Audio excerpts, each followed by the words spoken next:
प्रेम से बोलिए जय श्री हरि। लोग कहते हैं सत्संग से मिलता क्या है? सत्संग तो बुढ़ापे में करना चाहिए। आप ये बताइए, जब आप खुद एक गिलास पानी नहीं उठ के ले सकते हो तो आप प्रभु का भोग कैसे लगा सकते हो?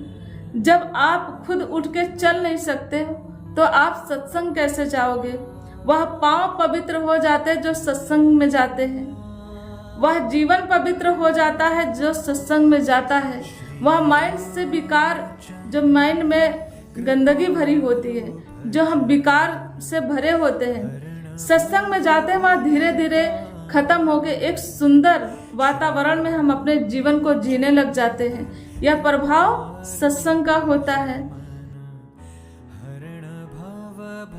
हमारे जीवन में निगेटिव विचार अगर किसी के प्रति है, खुद के प्रति, समाज के प्रति, अपने जीवन के प्रति, तो आप सत्संग जाते हो तो प्रभु की कृपा से वह आपके जीवन में जो निगेटिव चीजें चल रही वह पॉजिटिव में कन्वर्ट हो जाती है। आप बार बार असफल हो रहे हो, आप डिप्रेशन की तरफ जा रहे हो, अगर आप सत्संग करते हो, सत्संगी हो, तो आप डिप्रेशन का शिकार ना होके आप सफलता की ओर बढ़ जाएंगे। आप जीवन में अपने सफल हो जाएंगे। सफल नहीं भी हुए, कोई नौकरी करना चाहते, नौकरी नहीं मिले, तो उससे बढ़ के प्रभु देगा। प्रभु आपकी जिम्मेदारी ले लेते हैं। आपके जीवन में चली आ रही समस्याओं का तो समाधान होता ही है, लेकिन आपके जीवन में जो समस्या आने वाली होती है उसका भी समाधान हो जाता है। गुरु की प्रेरणा से अगर अपने जीवन को जीते हैं तो कठिन से कठिन परिस्थितियों से हम हंसते हंसते निकल जाते हैं, पता नहीं चलता।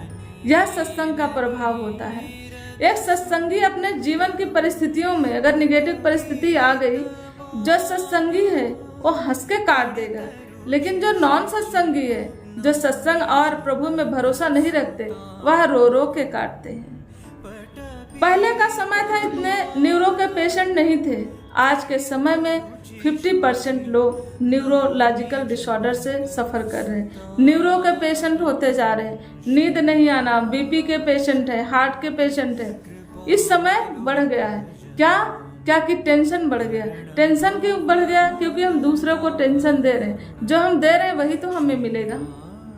पहले एक दूसरे की खुशी के लिए अपनी खुशी का त्याग करते थे, अब वह चीजें नहीं है। हमें अपनी खुशी चाहिए, बाकी दूसरा कैसे जी रहा कोई मतलब नहीं है। तो सत्संग में आने से हमारे जीवन में यह सारी चीजों की समझ आ जाती है कि हमें क्या करना है, क्या नहीं करना है।